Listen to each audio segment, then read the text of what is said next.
Today's special episode is with Dr. David Karli. We're going to talk about precision health and cellular performance, all around the thought of longevity. How do we live longer, healthier lives? Enjoy the show. The Lead on Purpose podcast is sponsored by NZ Mortgages. Learn more at nzmortgages.co.nz. Dr. David Karli, a huge welcome to the Lead on Purpose podcast. Well, thanks so much, James. Pleasure to be here and to chat with you. I look forward to the discussion. Me too. I'm very excited about this because this is arguably the most important discussion that everybody in the world should be having right now. However, as you and I discussed before we hit record, there's a lot of cowboys out there. There's a lot of charlatans in this specific space. But if people can take the time to get the right information and work with true professionals, this can have long-lasting impacts in their lives. So we're going to talk about regenerative medicine. What is that? For the person that goes, what's regenerative medicine? How do you describe that? Yeah, it's a tricky one, actually, and I'm glad you brought that up to lead because we don't regenerate that much, in terms of a pure literal definition of the term. We call it regenerative medicine, but it's really more tissue health management, right? We're talking about degenerative or injured tissues that we're trying to restore. So it's really a restorative type of approach to health. Or if you're healthy, maintain healthy. So there's a preventative aspect of it. So, there's lots of different modalities to that we can talk about, from nutrition and supplementation to, hormone management to, all the biomarkers and biohacking to the cell therapy stuff, which is what I'm known for. A lot of different paths converge into this sphere of regenerative medicine. And our task is to kind of pick and choose those things that are necessary for any given person at any given point in their life. Incredible. And from what I understand is, the science component of it is really critical because there are people out there that are possibly practicing from a medical standpoint in a dangerous way. Would that be true to say? Yeah, unfortunately so. And we've worked really hard to try to create a little moat of scientific legitimacy around ourselves, navigating these waters of kind of the wild, wild west of what most people agree has an unlimited potential in cell therapeutics and dare I say, stem cell medicine. But the development has to be responsible enough that there's some logic behind decision making. And we talked a little bit about this. If you're on the other side of the equation, not my seat, but the consumer of these types of things, you have to be educated, or you run the risk of two things. One, wasting a whole lot of money. And I see that every day, unfortunately, and not buying an outcome. And of course, making sure that you're keeping yourself safe and you're not risking more than would be unnecessary by ignorance, by a lack of knowledge of really the long-term outcomes of what it is we're parking into your body. And we can dive into this as far as you want, but I'll give you an enlightening statistic. And let's use the United States as an example, although this stuff is obviously being practiced all over the world. If you use something like even something as simple as platelet-rich plasma, which we can talk about, or stem cells that are isolated from a patient's own body, which is primarily what we focus on in the United States, in probably 99 point something % of all of the procedures using this kind of stuff that have been done in the United States, the physician had absolutely no idea how many cells and platelets were in the product that went back into the patient. They don't know. They don't measure. It's not measured. That doesn't seem logical nor right, does it? Right? As a Seems consumer, wrong.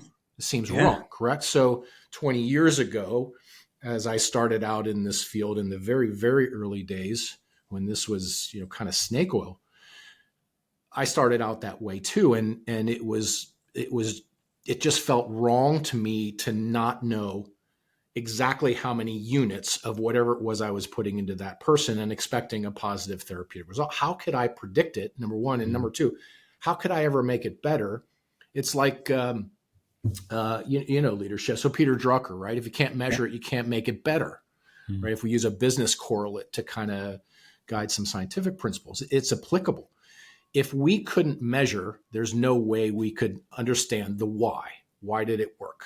Why did it fail? And most importantly, how do we make it better in time? It's our task as physician scientists to always try to improve what we're doing, make it better and better, as good as we can make it.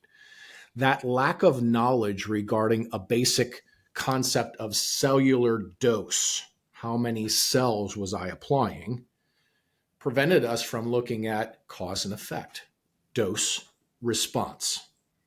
And it also prevented us from being able to predict. If I can't predict, I can't counsel you effectively as a consumer, right?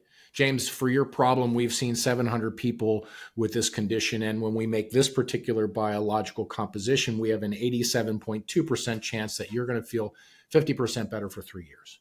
That's what we want. But imagine if you don't know what's in there. It's like giving a medication with 10 different possible doses. You don't know which dose you gave, and you're trying to counsel the patient whether to take it or not. And that's where I found myself 20 years ago, and physicians today continue to find themselves. So we created a company, and that's our biotech company 20 years or 15 years ago now, 2010, to solve that problem. First started, let's just figure out how to measure these billions and billions of cells that are in these products before it goes into the patient, right? As a decision-making inflection point, right? Use or don't use, good product, not good product. And it has since morphed into a whole lot more than that. Now looking at customization and precision medicine, it's not a one-size-fits-all solution. I treat you, James, different from the next person because you have totally different genomes, and your cells won't behave and react exactly the same way. And that's a lot of the research and development work we do, which is to create a product with predictability that's customized to you as a person and to the problem that we're targeting together. Right. And that makes sense. That's logical to me. And I feel like there's probably two, if we look at it like broadly, two types of people that would want to engage in this. One is the type of person who wants a longer life and to be healthier for that long life. And the other is someone who's got an injury, a problem, a disease, and wants to try and solve that. Sure. Would that be fair to say? Very much so. And more, the field's grown up more in the latter. I have a painful knee. Let's address, again, it's a tissue health game, right? We're trying to stabilize tissues that are unhealthy or degenerative or injured. But it's since kind of what we're seeing is kind of a convergence of longevity medicine and regenerative medicine because they're very synergistic. Makes sense. It's logical. And that can, there's a lot, it can be kind of confusing because you talk about functional medicine, longevity medicine, anti-aging. They're all really in the same sphere.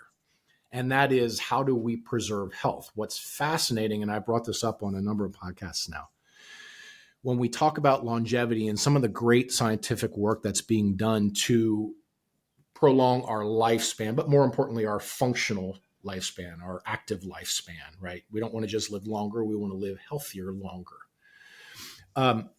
If you look at Dave Sinclair and Liz Clotis and the CRISPR work and the gene editing and all the really fascinating things, I think it's very real in our lifetime that we're going to prolong our lifespan. But one of the biggest limiting factors is if we can prolong our brains and hearts and lungs and kidneys, but our orthopedic systems are crap, what does it matter that we're going to live longer if we're living a life of dysfunction orthopedically? And right now, we don't have solutions to these orthopedic problems because it's a very specific type of tissue. It's called an avascular tissue, meaning cartilage and discs in our backs and meniscus in our knees and rotator cuffs in our shoulders all have a common thread. They don't have a good blood supply. And if your tissue doesn't have a good blood supply, it can't fix itself. That's why we get problems as we age orthopedically. You cut your skin, it heals and it goes back to normal because it has an adequate blood supply. Blood is the carrier of the mediators of healing. If blood can't get to the tissue and it can't heal, degenerative problems are cumulative. Mileage adds up.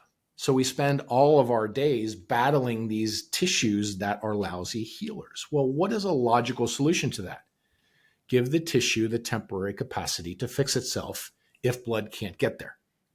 And that's really how cell therapeutics evolved in orthopedics as opposed to other things, because orthopedics were the tissues that we struggle with the most to get better in that second situation that you mentioned, which was a degenerative problem, an arthritis, a rotator cuff tear, et cetera, because they don't spontaneously resolve themselves. Yeah, Right? I love that. I love how you're able to distill that so that I can really Yeah. kind of grasp that. And I've got some professional athlete clients and friends who have many injuries, Yeah. and they know when they're like 40, 50, 60 years of age, it's going to be painful. They've seen it before, but actually, what you're saying is it doesn't have to be. And we've got some modalities that we can try that Yeah. may help them. So Yeah. if I come with an injury, let's say it's a shoulder injury, and I start to work with you, what does that look like? What actually happens? What is stem cell therapy? Yeah, so it'll vary quite a bit. So we like to use what drives someone to my office as an opportunity to do two things. One, address and put out the fire. What's the primary issue? My shoulder hurts. I have a rotator cuff tear. I have arthritis, whatever it might be. But amidst that opportunity, there's the potential to capture an even greater opportunity, which is general health. Mm-hmm. Okay. In men, for example, I'm 53, but in men over or beyond their mid 30s, what's happening? Well, their hormone levels are declining. They may be developing metabolic syndrome. They may be developing some orthopedic issues, which are preventing them from exercise. Well, guess what? Their all-cause mortality continues to go up. Your all-cause mortality is your risk of dying from anything. Mm-hmm. Up, up, up, up, up, up.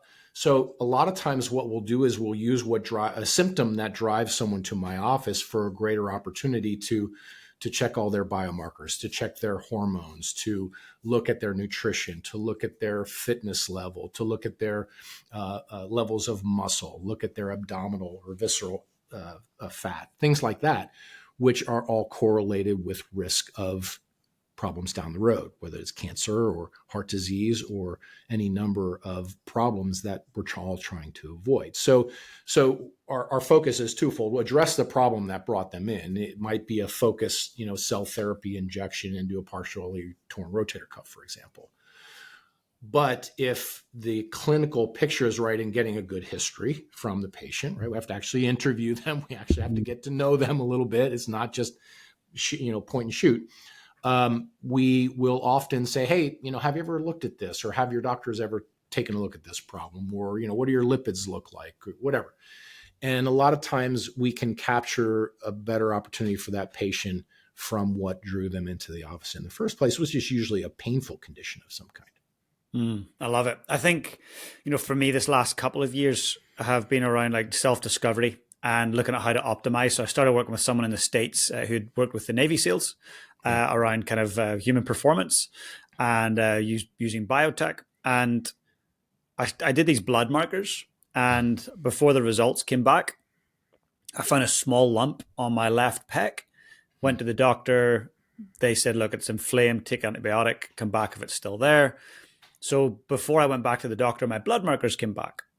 And IGF-1 had increased. I also had prolactin, which was quite high. Mm-hmm. So, of course, I Dr. Google it, silly. And looking at, okay, I could potentially have a prolactinoma. I could potentially have something on the Pituitary. glands. Mm-hmm. Yeah. Mm-hmm. Well, this is not good. So I go back to the doctor and start the journey. And in the end, I got a mammogram done. I had gynecomastia. Mm-hmm. And it's not visible to the human eye. Like you couldn't see it, but I can feel it, and it's tender and sore, and there's a lump there. So what was your estrogen level? So the weird thing is my estrogen and testosterone levels were normal, within range. Very, very odd. I was expecting estrogen to be elevated, right? Right. But it wasn't. And so we started going down to do different tests with endocrinologists and looking particularly at the prolactin, like why is it elevated? In the end, I had to fly to LA to get a full body MRI, which showed no sign of testicular cancer or anything near the pituitary or anything like that. All looked good. And it did say, yep, you've got gynecomastia. We can see that. So my thing was like, but why? Why is it there? Like there's a reason, like if something's driving it, it doesn't just happen randomly. Yeah. So they put it down to hormonal stress response.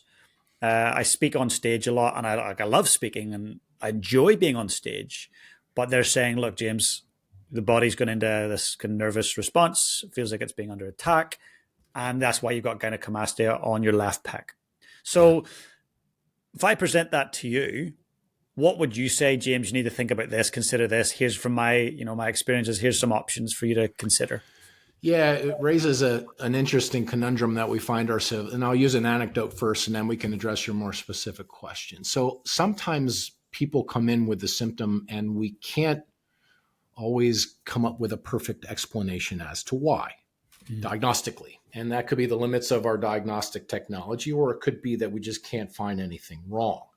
So what do you do in that? That's the position a physician never wants to find themselves, because you feel quite helpless. The person's coming to you for help, and we're supposed to have all the answers. Sometimes we don't. So what do you do in that situation?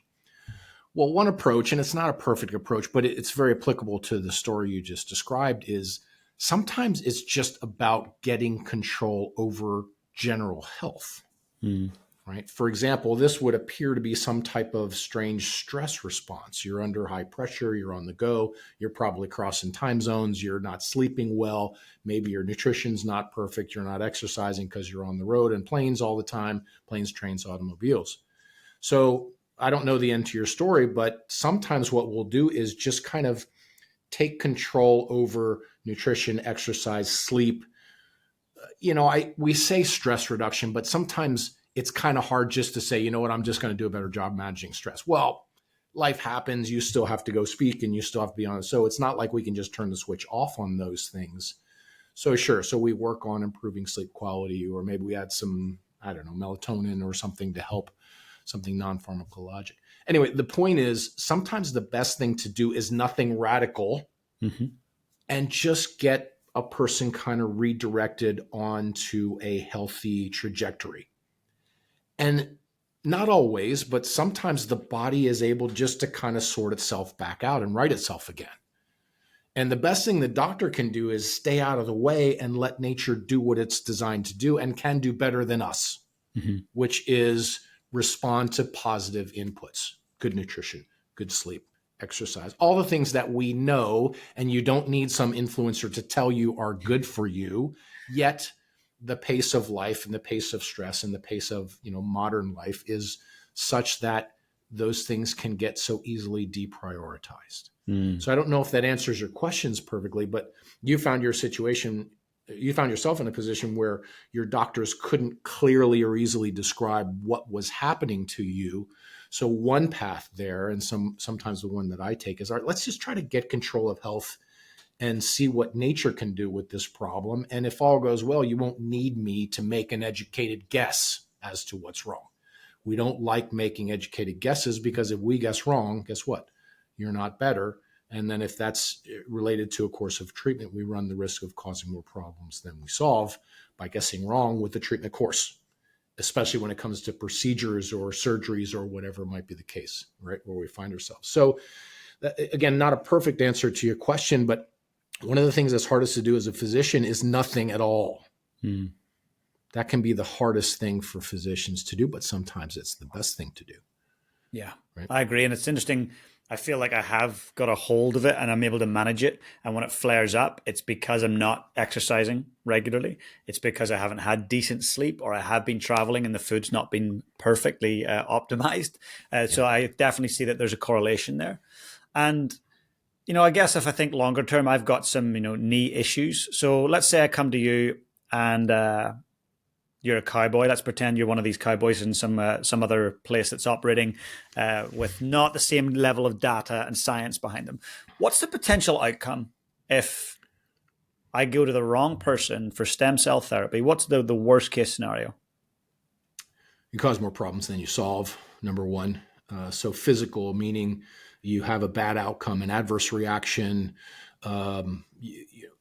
maimed, death, right? You name it, right? We're playing with nature. And I always say that the deeper we dive into messing with nature, the more potential there is we're going to get bit in the ass, right? So one of the things we've done in the cell therapy space to address that particular issue is work with the patient's own cells, which they cannot reject. I know your cells can't really harm you, assuming they're placed safely and accurately. When we're talking about someone else's cells, from a birthing tissue like a placenta or an amniotic tissue or Wharton's jelly or some of these other models that are in various stages of development, which involves foreign DNA placed into your body. What's the potential? It's going to be rejected. It's going to be recognized as foreign and rejected. So we were told, based on some scientific research, which was appropriate at the time, that these cells were invisible to the immune system. Well, it's turning out, as more and more science comes in, that they're actually not. We've repurposed them. What is a placenta designed to do? It's designed to support the baby and protect mother from baby, right? It prevents the mother's immune system from attacking baby, and it creates a channel for nutrition between the two. Well, now we're taking that cell out, we're culturing it, growing millions and millions more, and we're putting it into a knee, and we expect it to reverse and regenerate cartilage. Well, that's not its physiologic purpose in the first place.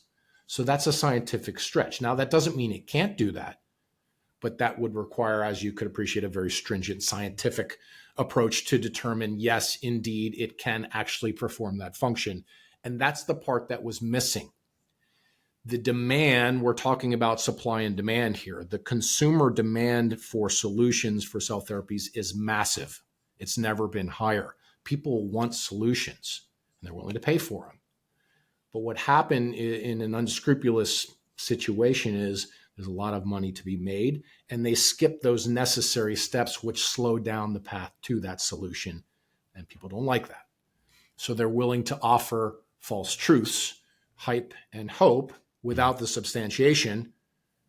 And, fortunately, by and large, especially in orthopedic situations, we haven't seen a lot of deaths, but we're starting to hear about some of these bad outcomes. So one thing is the physical, right? What's the worst that can happen? It could hurt you. Mm-hmm. The second thing is financial. You can waste a whole lot of money. These are expensive therapies. And on the other end of researching and develop these therapies, I can tell you they're equally as expensive to research, really expensive, high tech, very detailed scientifically. So I think what we counsel patients with regards to decision on whether or not to pursue something like this is think of yourself as a consumer, not a patient. It's a patient consumer. Insurance isn't covering this stuff. A third party isn't paying for it. So it's not like, well, let's try it. Insurance is going to pay for it. And if it doesn't work, no harm done. No.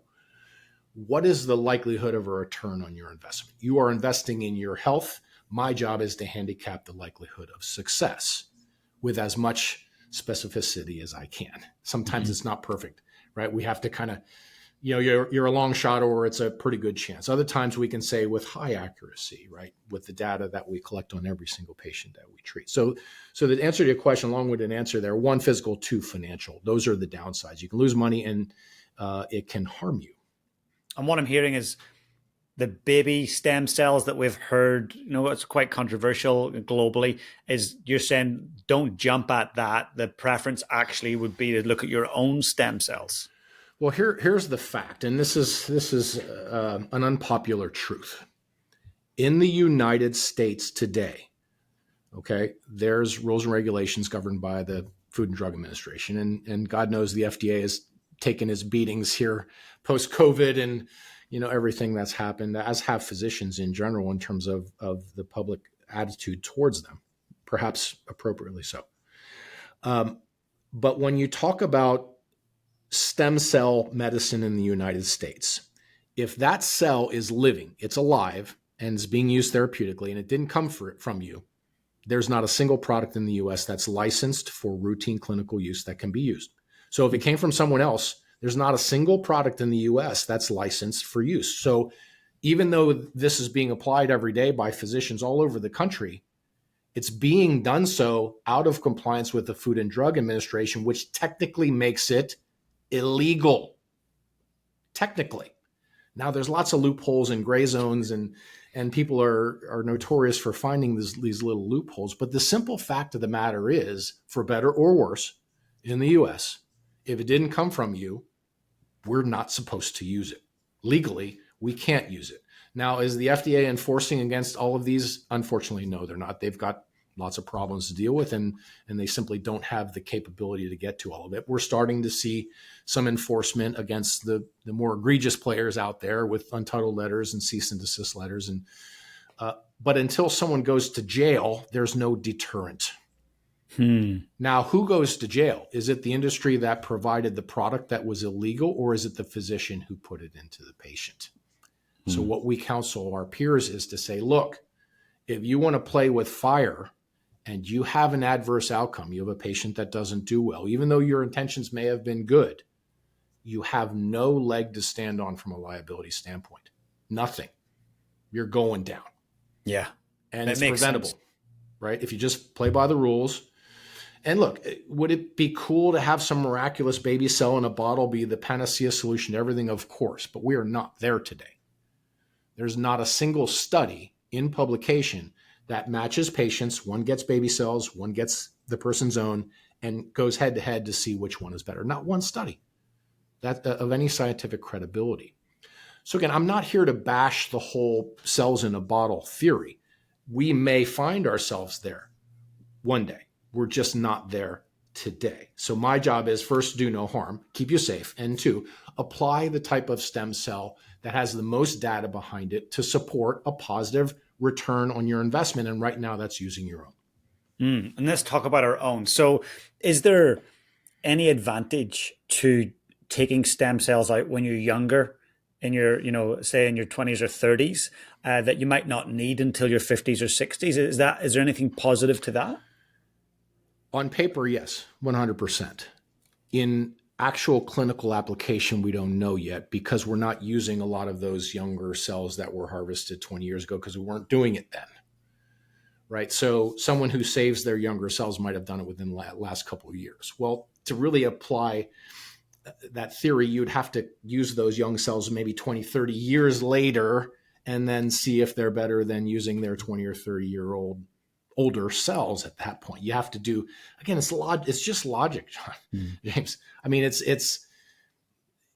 we make shit up, right? When we have to fill in the gaps. Yeah. Because we're trying to solve a patient's problem. So instead of saying to the patient, we don't know the answer to that particular question, there's this natural human inclination to give them what they want to hear. And So so if I would to do it, I should get it earlier if possible, but also then I have the option later in life to get it when I need it. So, well, here's the cool thing. There's a researcher that I quote a lot. His name's Philippe Bernigo. He's still alive and practicing. He's a French orthopedic surgeon. And Philippe did a bunch of research over the past 20 plus years in 60, 70, and 80-year-old patients using stem cells isolated from their bone marrow. Because the notion is, I'm old, I don't have good stem cells anymore, right? False notion. What Philippe did is to prove that those patients responded quite well to a concentrated product of their stem cells. Now, we do know that stem cell density does decrease over time as we age. But we're able to overcome that by what? Concentrating them. Go get them and concentrate them a little more. Okay, dose. Again, thinking, and if you don't measure, you don't know. So this concept that your older stem cells don't work is not accurate. Do they lose some potency over time? Probably. Do younger cells have a greater potency? Probably. But what we haven't seen is legitimized scientific studies to prove that model out. And who do I see? I don't see a lot of 25-year-olds with degenerative problems because they don't get them. I see 50 and 60 and 70-year-olds, and we're treating those people every day, and we're seeing quite good outcomes. Not perfect. We have failures as well, but very good and consistent and soon to be predictable outcomes when we make the right product. And a one-size-fits-all solution is not the same for every single person. What's something that comes to mind when you think of a client or a patient who you've been just so impressed with, what's happened with the stem cell therapy, and then their kind of standard of life post that? Yeah, many. There's so many examples. I'll give you more of a generic but a common scenario. And it's one I don't have a perfect answer to you scientifically, but we're trying very hard to come up with a solution. So imagine a 65-year-old gentleman who's been successful in life. He's an executive and has done well for himself and keeps himself fit and goes to the gym and tries to eat healthy and stays on top of his labs and hormones if necessary and so forth, but still has a degenerative knee. still has an arthritic knee. And that knee is hampering his quality of life. And he comes in and we treat that knee and he does well. And we put cells into that knee. The cells are gone in a matter of weeks. They're no longer detectable. Yet the effects of the treatment that I provided to him last 5, 6, 7 years. How do we explain that? The cells are gone in a matter of weeks, but the effects last years, plural. We don't have a clear scientific explanation as to why, and we're researching that. We're working on a very important NIH grant application that's going to be submitted soon, and I'm hopeful will be awarded if all goes well. But it's going to actually break this down to the genome, to your DNA. Does your DNA predict how well your cells might work, or your epigenome? And we can talk about genome versus epigenome. Epigenome is basically what influences the expression of genes in your DNA. Okay, so it's not just this is epigenetics. Epigenetics, exactly. So one of the things we're interested in doing is to study in every patient their whole genome sequence and their epigenomic profile, which is modifiable, by the way. Epigenomics is modifiable. You can improve lifestyle and improve your epigenome and improve your gene expression. So you're like up-regulating or down-regulating through lifestyle choices? Correct. And it's measurable. If it's measurable, we can track it as a variable. Does it have predictive value over time? We talk about things like glycan age or biological aging tests, right? Things like that. These are all interesting things in the longevity medicine world that are applicable to cell therapy because we're only as good as the cell we're putting into that arthritic knee. So how do we supercharge your cells to work better for you is the concept of a lot of our research. But anyway, to get back to your point, that guy that inspires me is the one we treat. And it's nice when people do well, but even if we hit a double instead of a home run, the cells are gone. They're no longer detectable, but the effects are lingering. When we counsel a patient about cell therapy, we say our intent is to get years, plural, out of this to call it a success. If you say, I felt great for 8 months, that's a failure. That's not what we're after. That's amazing. So many patients that come back and said, yeah, you treated me 6 years ago. And you know what? My knee started hurting again. And it's the power of nature in these situations is humbling because number one, I can't explain it perfectly, but simply deploying nature allowed us to manage a problem that the whole time was still arthritic. I didn't reverse the arthritis. I didn't regenerate the arthritis or the cartilage back to normal. It just didn't hurt. And what an astounding and powerful tool at our disposal with incredibly low risks. Yeah. And that's why we've focused on that particular area. I know people are going offshore and going to other countries to get baby cells because they're old and their cells are no good anymore. But we've kind of proven that if you're in reasonably good health, we can still put your stem cells to work for you. It's more of a transplant problem of taking them from an area of high concentration and then parking them where they can't get to and let them do their job. I always say, are we smart enough to outsmart millions and millions of years of evolutionary adaptation? Maybe AI is, now that we have these modern analytical resources that will improve our computational power, because we're talking about insanely complex mechanisms here that we don't totally understand yet. Working on it. What role is artificial intelligence playing in regenerative medicine? Well, we're still sorting it out, and there's a lot of nuances to it, but it's getting better and better and better. And we're applying it actively because we're talking about complex data sets.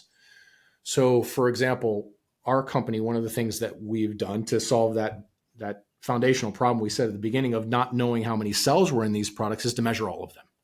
So we say there's X billion cells that we put in there, but it's not one type of cell. It's many, many, many, many different types of cells and populations. And we're still uncovering new different types of cells in part of our research. Well, which cell did the job? Or was it that cell plus that cell plus that cell in combination working together? So you start to see the dizzying number of possible combinations, which are contributing to cause and effect, our outcome. We have to code break. Our job is to first identify what's in there, how it works physiologically, and then decode what's happening so we can duplicate it. And that's the process, I think, in the trajectory that we're on is simply trying to understand the process that happens so we can use that to our advantage. If I can make your cells work better for you, why wouldn't we? Why would I use someone else's if I can make yours work? Mm.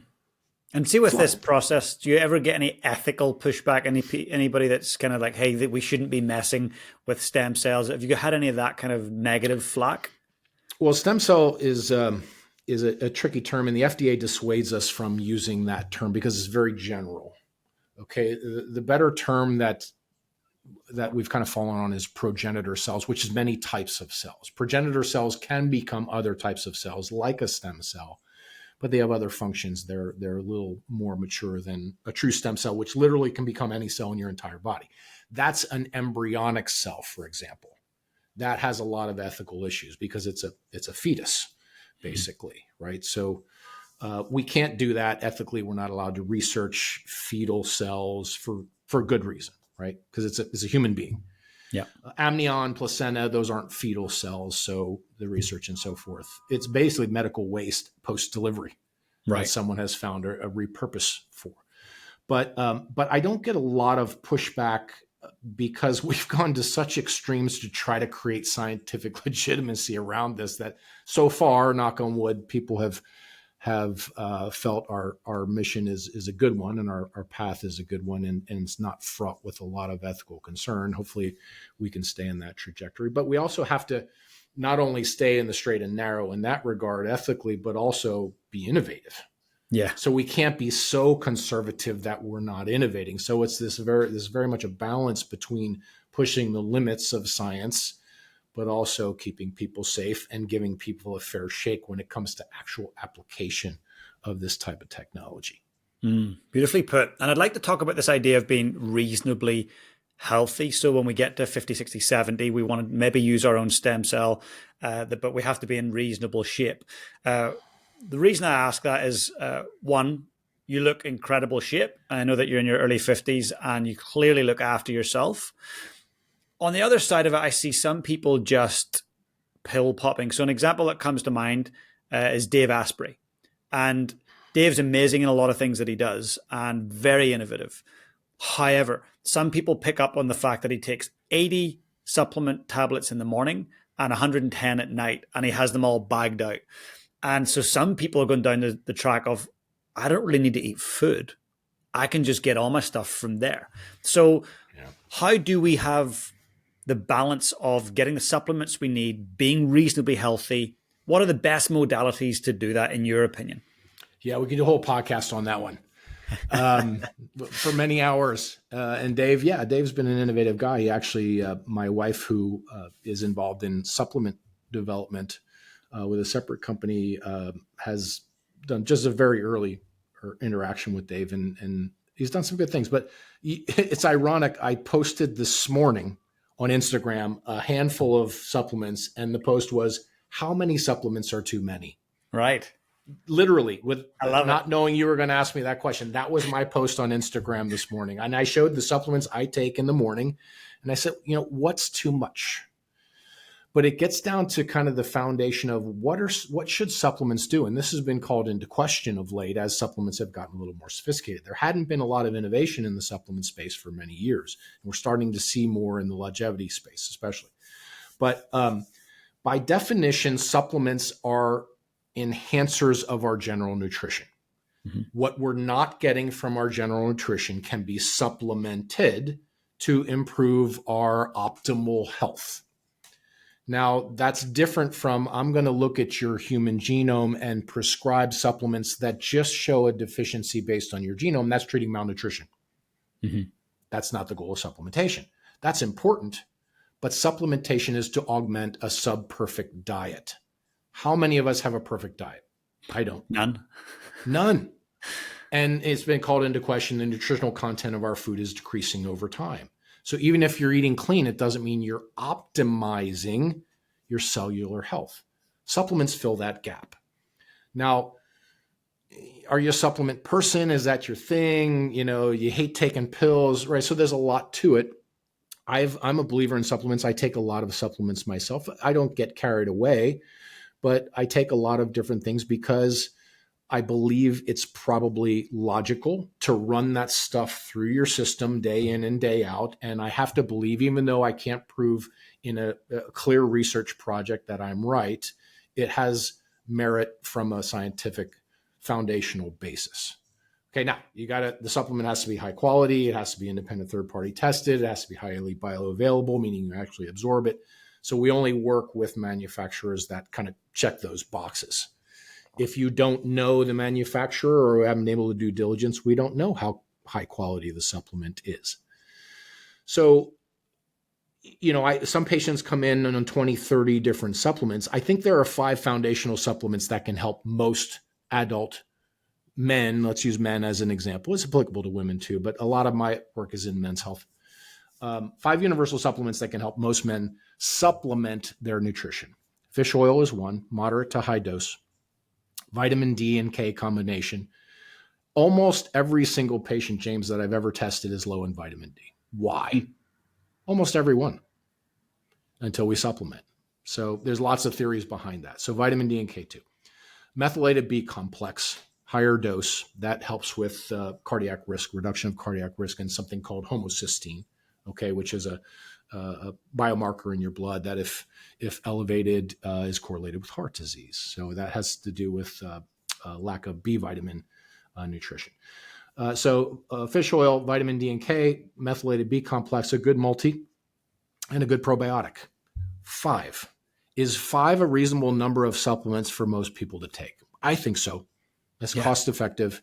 And that's kind of your most bang for your buck. Now, can we do a deep dive and go on, all kinds of more directions, more of the longevity, NMN and NR and the NAD boosters, the quercetins and the senolytics, fisetin. Yeah, there's all kinds of really fascinating directions and pathways now. And if you want to geek out on it, I don't think it's going to harm. It gets expensive. And it comes down to, do you want to do a meal of pills a day? Right. And then, oral versus injectable, there's lots of controversy in the space. So I like to keep it on the simpler side for most people. So it's cost effective. It's the most bang for our buck. And it's the basics that kind of supplement your day-to-day nutrition to try to keep you on a healthy trajectory. That's really helpful. Thanks for that, David. And also, if we were to think of, say, 3 things that someone should consider doing now and sustaining for the rest of their life, 3 things that would help them in terms of longevity, what would you suggest the 3 key things might be? Number 1, by far, is exercise. Keep the body moving. Now, I'm a gym guy. I love the gym. It's just what I like. That doesn't mean the gym is the only way, but we know you have to push forces against the body, resistance exercise, right? Muscle is the longevity organ. That's come to light of late. Well, that's not new news, and I'm glad it's getting the exposure. That's terrific. So maintaining muscle as we age is critical. Sarcopenia How do we do that?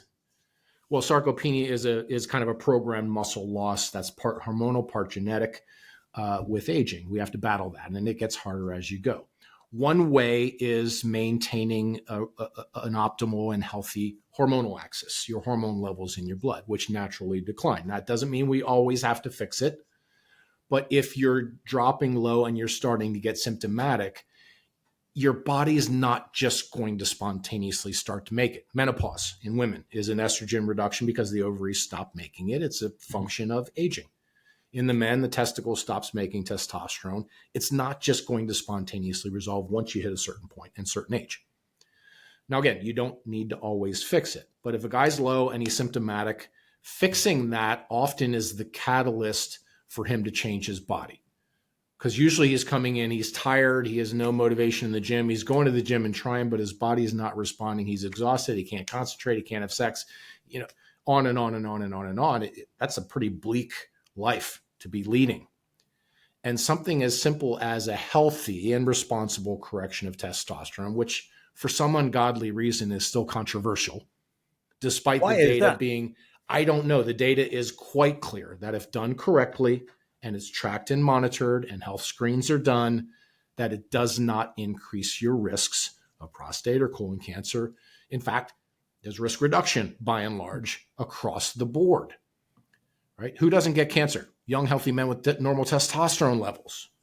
Now, we're not talking about, bodybuilder level pro Yeah. bodybuilder level. We're talking about a healthy correction to upper limits of normal. That's what most age management practitioners would recommend, and that's what the data supports. So exercise, fix hormones if applicable, or keep hormones if they're good up in a healthy range. How do you do that? Sleep, nutrition, exercise. All of the same principles still apply. I have a primary care doctor who was a natural testosterone, total testosterone of 800 in his 60s. I hate those guys, right? But good for him. So this is not a guy who needs supplementation, right? I started testosterone supplementation in my mid 40s, but like you, I was under high stress and I was pushing really hard and I was trying to train and my body was not, and I was just feeling awful. So we went and checked it and I did a trial, and I almost immediately felt like a new person. So I'm a living example and testimonial of, what's beneficial about it in the right clinical circumstance. So exercise, make sure your hormones are healthy. And the third is nutrition. You got to try to work hard on the diet. It's becoming harder as some go to the grocery store. What percentage of stuff can you actually eat in there that's good for you? Not much. Not much. Most of it's ultra processed, right? By percentage, what would you guess? Maybe 15%? I would say probably 10 to 15%. Right? So the trip to the grocery store can be pretty quick. But guess what? It gets boring because you're literally eating the same 5 things over and over and over again. So there's not a whole lot of variety in that approach. My wife is really good at creative ways of healthy cooking. She's better at it than I am. I tend to just eat the same stuff over and over again. But it's hedonic eating, right? It's eating for pleasure. And part of that pleasure is the robust flavors and tastes of sweet and salty and so forth that we've, as a culture, become more and more accustomed to. That drives poor nutrition because we're seeking out the hedonism, the hedonic part of it, and not thinking about it from a nutritional perspective alone, which is more boring. It's not as exciting and it's not as fun. So there's a balance there, right? I love junk food. I love pizza and I love chocolate cake and I love sweets and I love all those things. And once in a while I'll eat them. My wife gets on me if I start to slip. She's pretty good at watchdogging. But if I want to look a certain way, I cannot do those things at 53. There's no way I can look how I want, maintain a muscular look, and I'll go up and down a little bit on the body fat, but I try to be the example there because if I can do it, you can do it too. And you can never outrun a bad diet. Like, let's face it, nutrition is so important.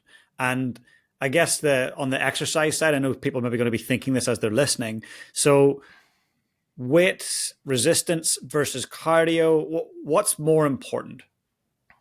I have my opinions, and it's a little biased because it's how I like to train, but it's been effective for me. So I think the exercise part in a busy modern world is what's your most bang for your buck? Mm-hmm. If you have a limited amount of time, I can't find something better than resistance training if I had to pick one. Now, the combination of resistance training with kind of, HIIT or high intensity, shorter interval training looks to be pretty good. Lower level, slow cardio doesn't look quite as good, but hey, I'll take anything if it's something over nothing. Yeah. Right. Pilates, yoga, they're all good. But if I had to pick one and I could only get one for the shortest amount of time, assuming you're exerting a reasonable intensity, it would be resistance training by far. Mm-hmm. Number one. And that has brain advantages as well in terms of what is released when you are building muscle. It's great for neurological, I imagine, as well. Yeah. And look, like everyone, James, I have my days where, I'm dragging and it's 6:00. I haven't been to the gym and I got to force myself to go in there. And guess what? Every single time, bar none, I feel better afterwards. Everyone. I've never gone to the gym and regretted it. Never. So, I think this isn't news. How many times have we heard this? Yet sometimes it's really hard, or we kind of get behind the 8 ball. We let ourselves slip. And it seems like such a mountain to climb because the body responds slowly. You lose it fast, get it back really slow. And that's daunting. So building the habits to try to stay ahead of that and keep up with it and be consistent pays a lot of dividends, not only in terms of health, but it's not so onerous. If I want to change my body now over the years of doing so, I know I can.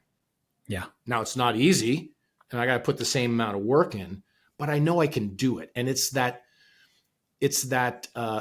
confidence of changing your body once and going through a body transformation. You know you can. It's there if you have to. All right. And sometimes we need to help it along. But for so many people, who let themselves go, quote unquote, it just seems like such an arduous journey back that's going to be so difficult and so uncomfortable. And it's almost, well, I don't have it. I just don't want it that badly. But you're risking your health in the meantime. This is such gold because at some point, many of us will need to consider cell therapy. And I imagine as the years pass, it's going to become more accessible, more affordable, etc.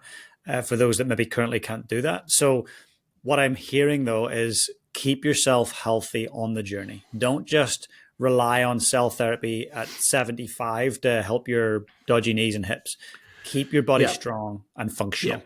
And intervene a little earlier we didn't know that. So historically, for a long time, we didn't apply cell therapies preventatively. So in a very early phase arthritis that was minimally symptomatic, should we be treating it earlier to try to prevent the course of a disease or alter the course of a disease process?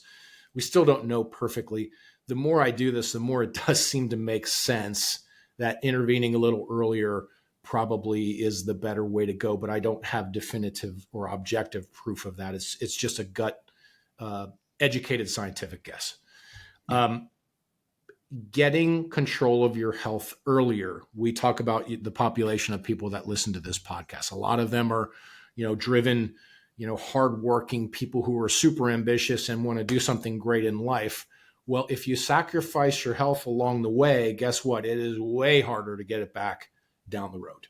10 years, 20 years from now. I see a lot of those patients in my office who have been very successful in life and want to play because they have a great life, or want to continue to play because they have lots of money and the body's not there anymore. Now they're looking to me to try to get it back. And sometimes we can, sometimes we can't. But I always tell patients, if you don't need me, that's best case scenario. Yeah. Right. So if that's a motivation for you, wonderful. We have these powerful tools to help. Fires come on, right? We got to put out fires periodically. Injuries happen. We're prepared to deal with that. But if you can take better care of yourself and make that a priority, in addition to all of the other things that are important to your career and living a fulfilled and successful life, it's this concept of the unhealthy wealthy. You don't want to be there. You don't want to go there. That's a bad place to end up, because all that work that brought you all this success cannot be enjoyed to the fullest extent. So beautifully put. And what I'm hearing you say there is, if you don't make time for health, you'd better make time for sickness. Well, do you want to be in the sick care or the well care model? That's a no-brainer, rhetorical question, right? But for certain, we want to work hard on staying well than getting better once ill. Agree. Okay, it's way easier. So preventative medicine is a much happier type of medicine to practice than someone who's in pretty bad shape, and it's really, really hard. So for sure, I mean, we tend to challenge ourselves with questions that we know the answers to, but need reminders. And this is where social media, so how many workout videos do you see with the same exercise with a different person over and over and over? And guess what? Millions. I love that. I love it. And this is why. Because it's a reminder. Yeah. It's a reminder, right? When you're scrolling through and you're seeing another buffed up guy bench pressing, guess what? That's triggering in your brain a reminder, hey, how you doing there, right? You where you should be? Have you been 6 weeks without going to get any exercise, drinking 6 coffees a day and surviving on sugar? Okay, reset. Let's get that back on track. All right. Apply the effort. It's worth it. So that's why I never bust on anyone. And we were joking about my own Instagram, right? Which I can do. I'll put in the show notes, by the way. Yeah, the coolest, most amazing scientific post that I think is incredible, and then I'll do a shirtless workout video, and 100 times more people watch the shirtless workout video. So be it. That's fine. If I can, I try to be the example, and if I can inspire someone to go and try to do something that's positive for your health, then guess what? I'm doing my job as a doc. That's my job. That's my purpose. And if a workout video motivates you, so be it. I'll work out. David, you're If very inspiring, and I love that about your social media and the fact that it is you walking the walk and having some fun, and then also delivering the facts and the hard truth. So I'm going to put all of your social media and your website and stuff in the show notes because the listener and the viewer need to go and check it out. Also, Dr. David, I want to say that there's an open invitation to come back on the show. I think there's several other topics that we could go deep on, sure, but I want to be mindful of your time today. And I've got one last question, if you don't mind me asking. So if we fast forward many, many years into the future, and I just want you to pretend and imagine that you know that that day is your very last day here on Earth, and someone very young comes into the room and says, David, how do I go about leading my life on purpose? What would you say to them? Fantastic question, and one that's hard to answer off the cuff, I suppose, because there's so much that goes into purpose, I believe. And it's something I think that you need to learn and evolve with. It's dynamic. It's not necessarily fixed. I have a brother who is a pilot. He was put on this earth to fly airplanes. That's it. What an amazing gift to have that clarity of purpose. For myself, what drives me, I want to see how far I can go. I want to, accomplishment wise, I want to, if you don't stop me, I'm going to keep going. And maybe I'll find that I kind of reach my limits of what I'm capable of, but it's not today. So I'm just going to keep going. Right. And when it comes to leadership and entrepreneurship and whatever we decide to apply ourselves towards, it's cliched, but we tend to probably think way too small. And we're our own limiting factor in most cases. Now, that said, not everyone wins. Not everyone can win. So if you have the courage to try and really put forth the very best that you can give and lay it all on the table, and I've done this in my own life. I've done it with our tech company. I have risked my family for risk in business. I continue to do that today. And most of the time I've won, but I have lost on occasion. And it hurts. And you think you're the worst entrepreneur in the world most days. But if you have the courage to keep going and the grit and the persistence to believe what you think is good and productive, and that's your purpose, how is that a bad life? That is in no way a bad life. So it's a bit of an amorphous answer to your question and not super clear, but it's what drives me. I just want to see how far I can go. I love it. It's such great advice. Get after it, get clear on what you want, go for it, take a risk, take a big swing, and see what happens. Yeah, but sometimes it's not so clear. Just keep going, see where it leads. Right? We tried to, this cell therapy thing has been a monstrous bear to try to make work. And every step of the way. And like most, people stole from me and copied and cheated and bad business and unethics. And I've lived the entire gamut of the entrepreneurial experience. I'm a living example of it. And it's not been perfect, right? I'm not worth $6 billion, right? I've had successes, I've had failures. And that's real life. But I believe this path is the right one. I haven't seen anyone do it better than us. So we're going to keep going until someone stops us. I love it. And long may that continue. David, I just want to say a huge thanks for creating the space today and for sharing your wisdom. And I look forward to connecting again soon. I appreciate you having me, James, and congratulations on the success of the podcast. And I hope we provide some value to your listeners. It's been amazing. Thank you. Yeah. Thank you, brother. Cheers. The Lead on Purpose podcast is sponsored by NZ Mortgages. Learn more at nzmortgages.co.nz.